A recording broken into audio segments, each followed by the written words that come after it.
Helene? Yep, I'm going to say that, I'm going to repeat that Justin Trudeau broke his promise. He promised that he would ask the Canadian people what they wanted, and how many promises has he broken? And I know we can ask different people different things, but at some point you have to show leadership. You have to show leadership, and if this is something the Liberals believe in, why didn't they at least bring it to the people to ask? Why didn't they have a referendum? This is one of the many files that the Trudeau Liberals have mishandled from day one, and that if we did it, when you do change the rules of democracy, you better have a referendum. I did study this when I got my master's in political science. I just received my master's last June from UBC Okanagan. It is very complicated, that's true, but again, having different options for the public to decide if you were going to have a referendum would be the best way to do it. But at this point, it was the main point is that the Liberals promised something that they didn't follow through with again. Thank you. Next question. All right. So far I've heard, my brother over here talking about the environment. Can we get your name, please, for everybody's use? Yeah, my name's Al King. Thanks. I have a vlog called King on Common Law, and I am a local here. And I've listened to this man's concern about gas tax. Now, the Canada I came from, necessities were outlawed from being taxed. And the only reason we tax gas, fuel, was so that we could build roads. And all you characters have done is you've taken it to the extreme. My brother over here with the environment, we are all concerned about the environment. We'll get back to you in a minute. No, you're going to get to me now because I have the mic. Now, show me some respect here for a second. These characters because I'm about to get to... Hey, are not in office. These are all statutory... wannabe statutory characters. That's fine. Yeah, okay. So statutory creatures. Listen, here's my question. I'm listening about the environment all the time. I'm seeing that, these crown corporate schools that run on public funds are calling themselves co-parents to our children, and they're indoctrinating them into pseudoscience. We haven't even had the debate on. But my question is this, What I have noticed is the attack on free speech. When I was young, we were part of the free world, not the Western world, The Western world is... Here's my question. Here's my question. The Western world runs on Napoleonic civil law. We are part of the common law. We are the free world where the people are the government. And you'd like the candidates to talk about how they feel about here's free my speech? question. What right does any government servant on this land, whether they're the prime servant, because we don't elect, you may have an elected leader of the party, but we have elected prime servants. So what right do you have to outlaw free speech and arrest our free press from trying to cover an election? And what are you going to do to stop this attack on free speech in this nation? Okay, thank you, Al. Okay, so if I could reinterpret the question just slightly. If elected, what would you do to defend free speech, in our region, especially with the press? Well, not our region, our country. Listen, our country. You asked me what I said, and I'll tell you what I meant. Okay, thank you. What are you going to do to defend free speech within this nation? Al, okay, thank you.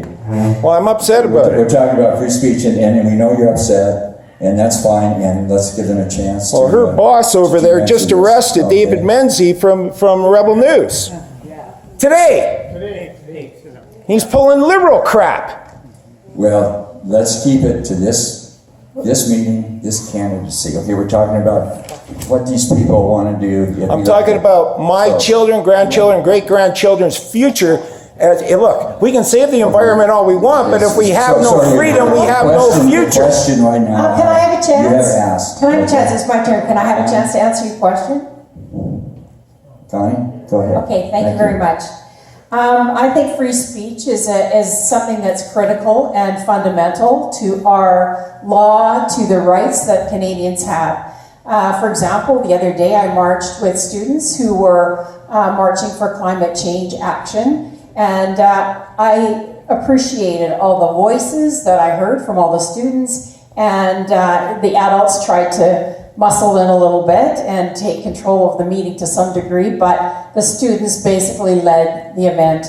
I also want to say that, you know, my leader, Justin Trudeau, when he goes to a town hall meeting, he doesn't screen, he doesn't tell who can come, and they don't have to be conservatives. He gets questions from all over the floor. He's not afraid to have people speak and to answer as honestly as he possibly, you know, he gives the honest answers to the questions.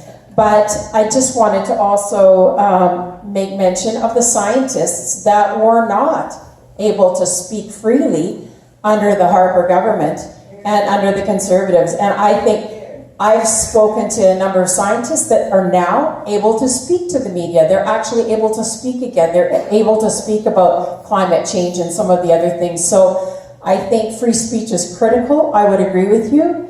I think it's something that I stand up for. My party does not have whip votes either. That's another thing that one of the reasons that I'm actually running as a Liberal is I can have my voice. I can go with my conscience. I can vote according to my constituents. And so I just want to affirm that I do agree with you that free speech is of critical importance to all of us. So thank you for your question. So Miss Raybould would agree with you, right? Richard? Well, thank you. And of course, you know, I think we all here would agree that free speech is at the core of what our democracy is based on. There's limits to that free speech when it comes to hate speech, when it comes to slander. But free speech is really what makes this whole democracy possible. And I'd just like to echo what Connie said about what happened in the previous government around muzzling of scientists. This is what really got me involved in politics, because I saw people that I worked with. I was an independent biologist, but I was working with government biologists who couldn't speak. I would be on international webinars announcing, you know, we put out a big report on the state of Canada's birds. We had members of the media from all over the world. The report was written by government scientists. I had to answer the questions because the Conservative government media person wouldn't let their own scientists answer those questions. I had to answer all the questions at that press conference. So we need free speech. We need, as much as possible, people speaking truth. We all decry the rise of fake news and media outlets that are putting out news that is basically bald lies. Oh, CBC. Global, CTV. Yeah, thank you. I'll just Thank you for that. And just say, if I really worry for our democracy with the rise of that kind of media. So we need free speech. We need information that is accurate and that is true. Thank you.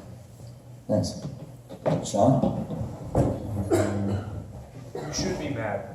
I'm pissed. That's one of the reasons why I got into this, man. It's we're going down a slippery slope, right? People's Party, freedom of expression is paramount, right? If you can't speak the truth in this country, I don't even know what's going on, man. Like, I was out at a rally in Vancouver just a few days ago with Max, and I'm sure you can imagine a Vancouver crowd. It was pretty diverse. We had people of all colors, Christians, Muslims, Jews. We were lined up going into a building much like this one to talk about free speech and Canadian values, while masked thugs were screaming at us, calling us Nazis, right? They're shutting down conversation. The People's Party, right, would restrict, they're trying to redefine hate speech. We've defined hate speech. It's defined in the criminal code. We'll repeal C-16 and M-103. Amen. Right? Yes. Yes. We'll defund the CBC. Yes. Yes. Yes. Okay? Like, it's gotten out of control. I got people leaning on the cars in Kelowna Lake Country when we were out, trying to spread the word around. And people are leaning out of the cars screaming racist at me. Right? Because we're talking about immigration. You can't talk about immigration without being a racist? Like, it's ridiculous. They're shutting down dialogue in this country. We're going to put an end to it. Right? Respect, fairness, individual freedom, and personal responsibility. The 4 pillars of this party. Right? And without free speech, what chance do we have in this country? That's the foundation of a free democratic society. Thank you for your service. And Okay, so I guess there was an incident. All I know about it is that the gentleman didn't have his credentials. Okay. So, but what I'd like Free to Press know- doesn't have credentials. They're What accredited. What I'd like to know is what about the millions of dollars that are being given to media outlets if they comply with the Liberal government? Oh, already have Millions. been. And I promise you that the Valley Voice, which is a very important part of this community and part of this area, is not going to get a dime of that. They're not. And they should. If it's being distributed, aren't they doing a great job of democracy in this? Look at this community. Look at what they brought together here. Small newspapers that don't have anything to do with what's happening necessarily directly with Ottawa are not going to get a dime from that Liberal payout to media. It's the other groups that are making decisions now, and that's the type of journalism you're going to see in some of the major papers or radio stations, because they will get paid by the Liberal Party if they comply, if they speak, if they are good citizens, or whatever criteria they use. So that is really hampering free speech, and that needs to stop, and that will stop with the Conservative government. and Tara. Obviously, free speech is fundamental. We have to have the ability to speak our minds, but we need to do so in a respectful manner that doesn't infringe upon other people's rights. We have a media conglomerate in this country, and through antitrust laws, we can start breaking that up to allow independent voices to come forward. When we talk specifically about the CBC, we can look at restructuring so that we can ensure that there isn't political interference in board appointments, and that would hopefully alleviate some people's concerns with political interference in the media. But ultimately, we need free speech, and we need to have an independent media that is capable of voicing those concerns without fear of arrests or being muzzled, whether they're a scientist or a journalist. Thank you. Good, 1.8.